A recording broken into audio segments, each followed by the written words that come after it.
Deep in the Albanian countryside, a giant complex is under construction.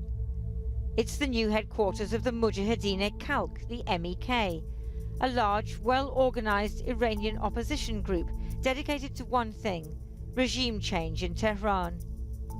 And the MEK have powerful friends they hope will help them achieve that, including members of President Trump's inner circle. The Iranian regime is the leading state sponsor of terror. When he pulled out of the Iran nuclear deal, President Trump signaled the start of a new, more hostile Iran policy. Looking on approvingly, his national security advisor, John Bolton. Thank you very much. Before he assumed office, John Bolton was paid to give speeches at pro-MEK events. Here he is in Albania last year. Delighted that you're all here in Albania. The declared policy of the United States should be regime change in Iran.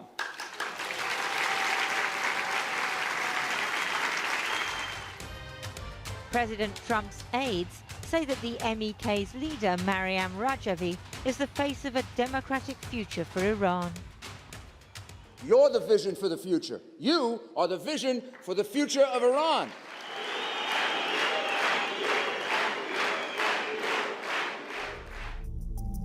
But the MEK has another face, that of a political religious cult that brainwashes its members, enforces celibacy, and has imprisoned those accused of breaking its rules.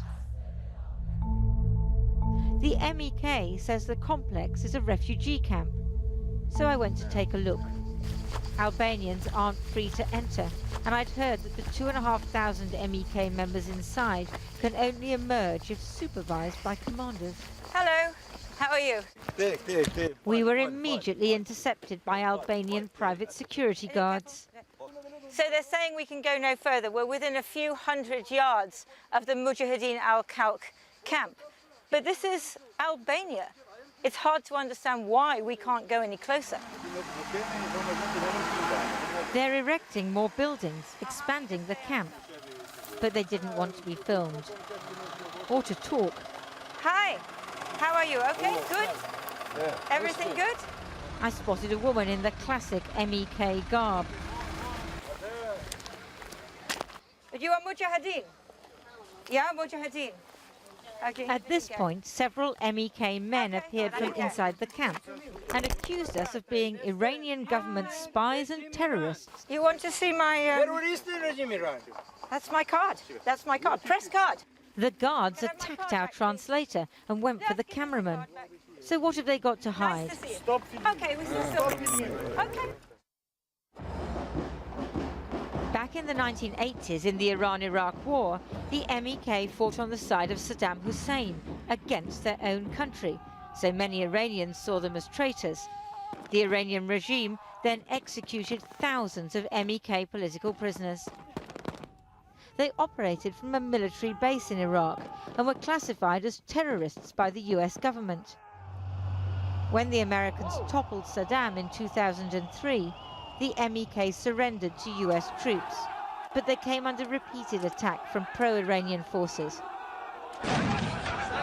Fearing a massacre, the Americans revoked the MEK's terrorist status and shipped the group off to a poor country which was grateful for US support and wanted to earn more: Albania.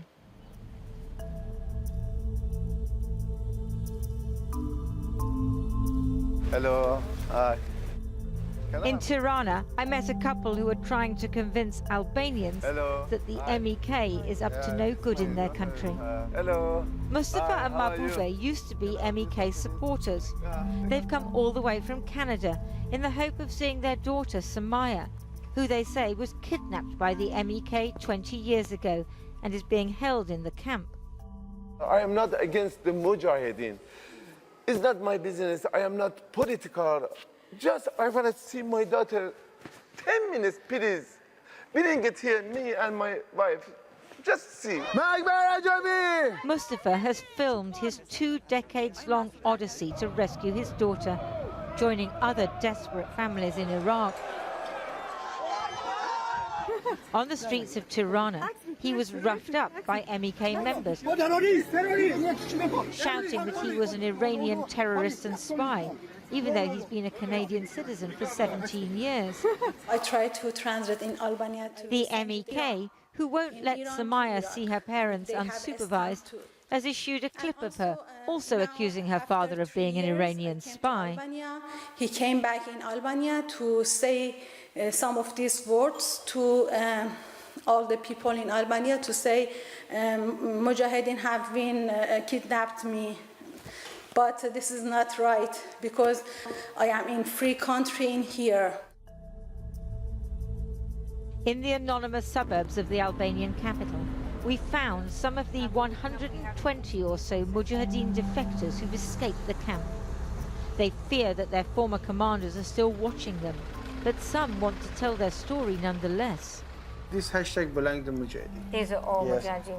As a trusted member, Hassan was a keyboard warrior. While others were barred from any contact with the outside world, he says his job was to post fake comments on Twitter, exaggerating Iranian people's support for Maryam Rajavi and insisting that the MEK is behind current protests in Iran. It should comment by the different account and not MEK members Mujahedin, because we want to show the Iranian people support Maryam Rajavi. So you were a troll?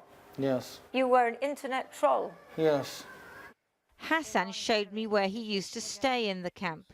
We lived here. He says reading online made him realize that life in the MEK was not normal, especially the endless indoctrination, rigid separation of men and women, and the forced public confession of any thoughts about sex. During the day, all of the members should write any sexual moments in their Any mind. thought, you mean? Yes, yes. Write on the paper, and every night we should read in front of the others and their commanders. For example, when I wake up, I have a sexual moment, or when I saw a woman or a girl, I have a sexual moment. Or So you have to confess? yes. The defectors should feel free in Tirana, but mental and physical scars remain. Mohsen, as we're calling him, told us he was tortured in Iraq 24 years ago when Mujahedin commanders accused him of being an Iranian spy. من نزدیک به 45 روز تحت همین شکنجه اینا بودم. یعنی اینجوری شکنجه میکردن که من بتونم حرف بزنم. It wasn't until he got to Albania that he plucked up the courage to defect. من خودم واقعیت این که اصلا احساس امنیت نمی‌کنم تو این کشور آلبانی. به دلیلی که مجاهدین هستن. میخوام سربنیستش کنم. اونا دنبال سربنیست کردن منن. We've obtained a secret Albanian police threat assessment from earlier this year that says the MEK members are deeply indoctrinated, have been part of military structures and participated in acts of war and terror. It continues, in Iraq, some former members of this organization were murdered. There are reasonable suspicions that the situation here is similar to the one in Iraq. Albanian security officials worry that the MEK is building a state within a state. Organizat me rregulla le të themi strikte dhe në rast se del nga korniza e tyre kriminale, ata ekzekutohen vetë nga antarët e vetë brenda vetes. When we contacted the MEK, they accused Channel 4 News of being Iranian government agents, saying no logical person with common sense would expect the Iranian resistance to partake in a program which all signs indicate has been coordinated with the Ministry of Intelligence and Security from the onset. The MEK held its annual jamboree in Paris in June. President Trump's personal lawyer was there as usual. Over the years, he's been paid tens of thousands of dollars to promote the MEK. The mullahs must go, the Ayatollah must go, and it must be replaced by a democratic government which Madam Rajavi represents. Other US politicians were also present. Some are long-standing MEK supporters, but now, for the first time, they can effectively provide a hotline to the Oval Office. Perhaps the MEK's cultish behaviour makes it more of a threat to itself than to Iran. In the camp, they're aging, and as they weren't allowed to have children, there's no new generation. On the outskirts of Tirana, we found a bleak graveyard. Identical tombstones for MEK members who died of disease or old age. Martyrs for a cause that has almost no support in Iran, but is nonetheless promoted by paid American politicians. Maybe they believed until the end, or maybe they didn't dare escape, so they died without seeing their families again, far from home.